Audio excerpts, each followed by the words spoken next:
what Goldoni here calls the ancient Venetian costume. So all black. There's a picture. It's not a very good picture, but it's a picture.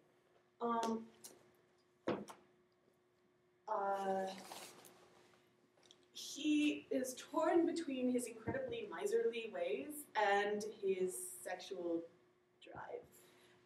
He is very attracted to Columbina, which he finds horribly disgusting. He walks very slowly and almost like a crab. When he falls down, he can't get up. He lies there in the bag, his arms waving. But every now and then, he'll do something ridiculous, like he'll be walking along very slowly, the Columbina's over there, he's trying to sneak up on her, then just take like a huge step towards her, and suddenly he's like right next to her. It's like, oh no, oh god, he's terrified. So he's a total creeper, and it's lots of fun. He's the man with the money. He is all the money. He's in charge of all finance in the entire play. So Brigella wants his money. Arlecchino wants to work for him so that he can get more food. It's all very interconnected. Then you have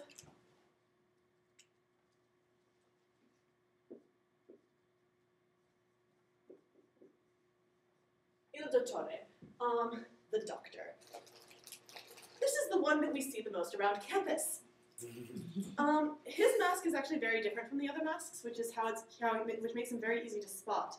The mask covers only his forehead and his nose, leaving his cheeks to be reddened by makeup. He talks constantly. You get him on a subject, and then suddenly he just talks forever and ever and ever, and he's usually wrong. He's usually making it up as he's going along, and there's usually no way to stop him except by carting him off the stage while he's still talking. Both of the old men are, they're generally both parents. They generally have children who are generally in love. That tends to be how it works out. With each other? Sorry? Sorry. In love with each other. Yes. Like it's one has a female yes. child. What you'll often get is that yes. Just no, the non-incestuous version. Yes.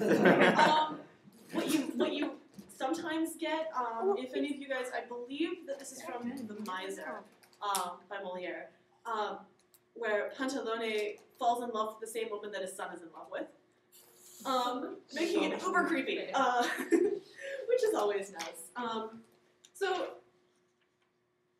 Okay, of course, Il Dottore wears like black academic robes and all of that.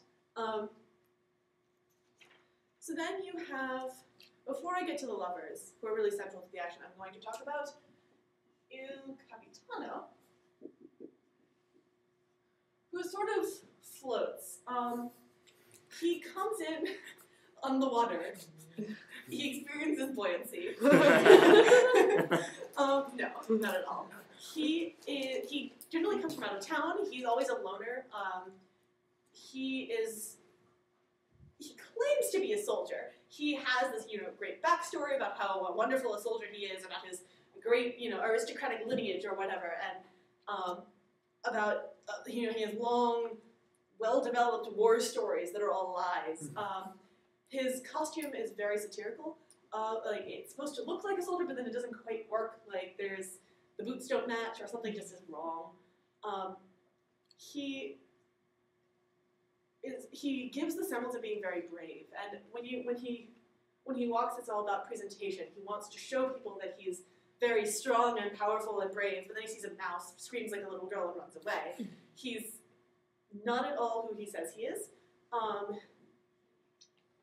And he's also, much like Pantalone, he is characterized by lots of phallic imagery. His nose often is very blankly phallic. There's a wonderful picture in there that you're probably just turning to right now. funny you should mention that. Yeah. Yeah. Oftentimes he'll be carrying, he always carries a sword of some sort.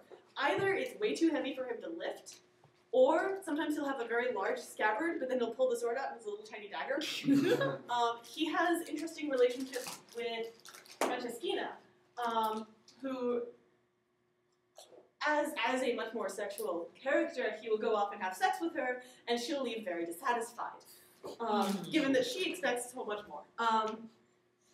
He is generally employed, like sometimes he'll be employed by Pantalone as like his guard or something to that effect, but he kind of exists. He doesn't really add or detract all that much. Yes? So wait, so do the other characters actually believe his stories? So the other characters see him like the audience sees him, or? Not really. No. Well, usually not. They don't. Well, Pantalone is always immediately convinced about that his story is true and hires him on the spot. Like that kind of thing is very prone to happen. Then he doesn't really do anything, and the story is resolved without him.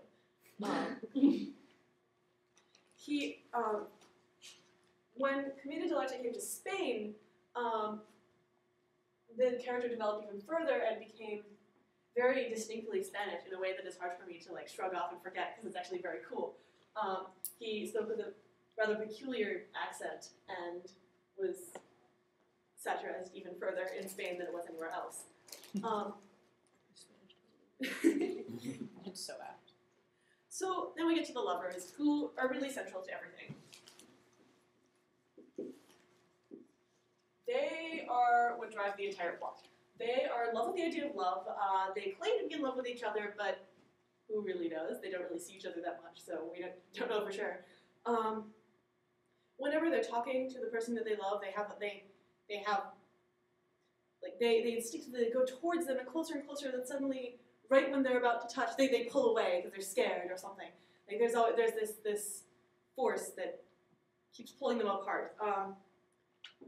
They're very balletic and light and not very smart, and they really rely on Colombina to help them out because they can't do it themselves.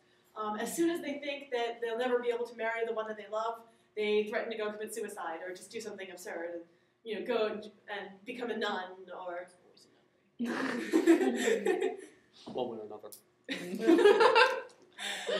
So the lovers are more or less hopeless. Like there's just no good way to deal with them. So what generally happens when constructing a plot out of these characters is you get the lovers, they're in love, and then Pantalone comes in, impedes the action, and then all these other people come in and mess everything up, and then suddenly something magical happens in the end and it's all resolved. Generally this can involve